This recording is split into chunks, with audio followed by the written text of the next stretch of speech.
기도하고 말씀도록 하겠습니다. 사랑의 하나님, 새로운 한 주를 우리에게 허락해 주셔서 감사합니다. 이번 한 주도 하나님의 말씀과 동행하는 한 주가 되도록 함께 하시기를 기도합니다. 날마다 말씀을 사모하는 우리 사랑하는 모든 온상 성도님들에게 말씀의 평안과 위로를 부어주시고 주의 능력으로 충만하게 살게 하시기를 기도합니다. 성령님을 통해 말씀을 온전히 깨달아 하나님의 비밀을 알게 하시기를 기도합니다. 지금은 살아계신 주의 말씀을 듣기 위해 있습니다. 말씀을 전하는 사람과 듣는 모든 사람들에게 하나님의 은혜가 충만하게 임하길 원하며 우리 주 예수 그리스도의 이름으로 기도하였습니다. 아멘. 함께 하나님의 말씀 보도록 하겠습니다. 같이 읽을 하나님의 말씀은 구약성경 36페이지 창세기 26장 17절 말씀입니다.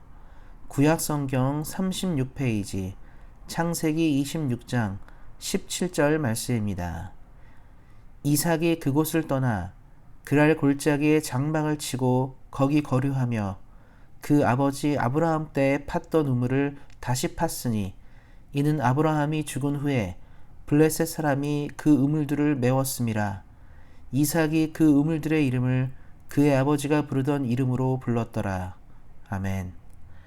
오늘은 부흥의 걸림돌이라는 말씀의 제목을 가지고 함께 은혜를 나누고자 합니다. 이삭의 우물 사건에 대해서 우리 성도님들은 다 한 번쯤은 들어보셨을 것입니다. 오늘은 이 유명한 사건을 통해서 부흥을 생각하고자 합니다. 이삭은 전에도 한번 설교한 것처럼 이삭을 향한 하나님의 은혜를 시기한 블레셋 사람들로 인해서 이삭은 살던 지역을 떠나게 됩니다. 그리고 그는 이동해서 처음으로 한 일이 있습니다. 여기서 우리는 부흥을 기대하는 사람들의 삶의 자세를 살펴보기를 원합니다. 이삭은 그랄에 이동한 후 바로 과거 아브라함이 소유하던 우물들을 다시 파는 행동을 합니다. 이는 그가 새로 이동한 지역에서 가장 먼저 한 행동입니다. 이삭은 아름다운 집을 짓거나 그 터를 찾는데 시간을 먼저 사용하지 않았습니다.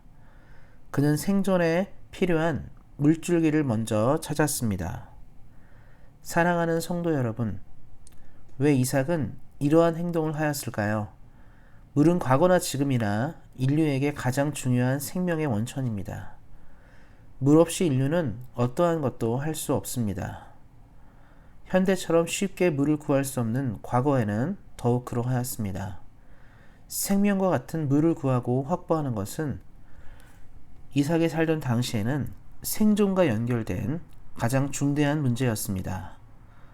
그렇다면 이삭의 이러한 행동이 부흥과 어떤 관련이 있는지를 우리는 한번 살펴볼 필요가 있습니다. 우리 예수님을 믿는 사람들은 늘 하나님의 부흥을 기대합니다. 과거부터 지금까지 믿음을 가진 사람들은 성령님의 일하시는 부흥을 구하였습니다. 부흥은 사람을 변화시키고 시대의 문제를 돌파하는 하나님의 능력입니다. 우리가 그래서 성령을 통해 부흥을 경험하게 된다면 우리의 삶은 현재의 모습과 180도 달라진 삶을 살게 될 것입니다. 현실의 문제에 사로잡혀 고통하고 힘겨워하지 않고 성령의 능력으로 삶을 산다는 것을 의미합니다. 성령의 능력으로 살아간다는 것은 하나님의 성령의 열차를 타고 가는 것과 같습니다. 예를 들어 우리가 스스로 먼 거리를 걸어가야 한다면 시간도 오래 걸리고 육체의 피로도 가중될 것입니다. 그러나 열차와 같이 고속 열차와 같은 열차를 탑승하면 우리는 긴 여행을 우리의 힘을 들이지 않고도 편안하게 이동할 수 있습니다. 성령으로 사는 인생은 이와 같습니다. 성령이 움직이는 대로 살아가기에 지치거나 피곤하지 않습니다. 날마다 우리 성령과 함께 동행함으로 어디든 평안하고 안전하게 활력 있는 모습으로 살아가기 때문입니다. 이것이 바로 부흥의 결과입니다. 이러한 부흥을 우리가 누리기 원하지만 우리는 부흥의 걸림돌이 있다는 것을 항상 기억해야 합니다. 말씀으로 돌아와서 만약 이삭의 삶의 가장 절박한 문제인 물을 구하는 것을 이삭이 추구하지 않았다면 그의 정착은 고통스럽고 쉽지 않았을 것입니다. 여기서 살펴볼 수 있는 부흥의 걸림돌은 바로 우선순위를 잘못 놓는 것입니다. 이삭은 우선순위를 잘 설정함으로 물을 가지는 부흥을 경험하였습니다. 우리도 이삭과 같이 우선순위를 잘 놓아야 할 것입니다.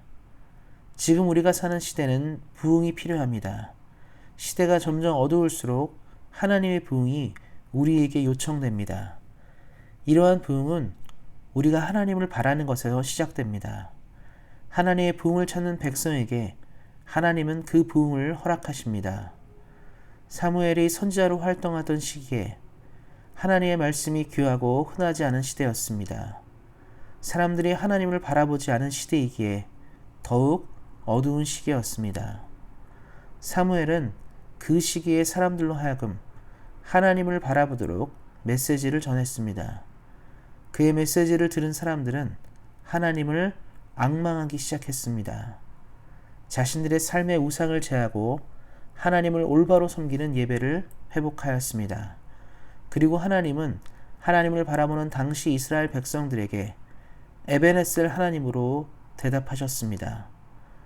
에벤에셀은 하나님이 여기까지 도우셨다라는 의미입니다. 부흥을 열망한 세대에게 하나님은 이렇게 응답하셨습니다. 우리 사랑하는 성도님들께서 삶의 우선순위를 하나님을 향해 있기를 소망합니다. 그리고 여기까지 도우시는, 우리를 도우시는 하나님을 만나시기를 예수님의 이름으로 축원드립니다. 그래서 우리가 삶에서 부흥의 걸림돌을 제거하고 하나님의 영광을 누리기를, 하나님의 은혜를 누리기를, 하나님의 부흥을 누리기를 예수님의 이름으로 축원드립니다. 기도하겠습니다. 하나님, 오늘도 말씀의 은혜를 허락하심에 감사를 드립니다. 우리가 온전히 하나님을 바라보게 하시고 그 부흥을 경험하도록 함께 하시기를 기도합니다. 이 땅을 살아갈 때 세상의 다른 일들의 마음을 뺏기지 않고 늘 우리의 시선과 마음을 예수님께 고정하도록 함께 하시기를 기도합니다. 오늘 하루도 은혜 가운데 살 것을 믿으며 우리 주 예수 그리스도의 이름으로 기도하였습니다. 아멘. 함께 교회를 위해서 기도하는 시간 가지도록 하겠습니다.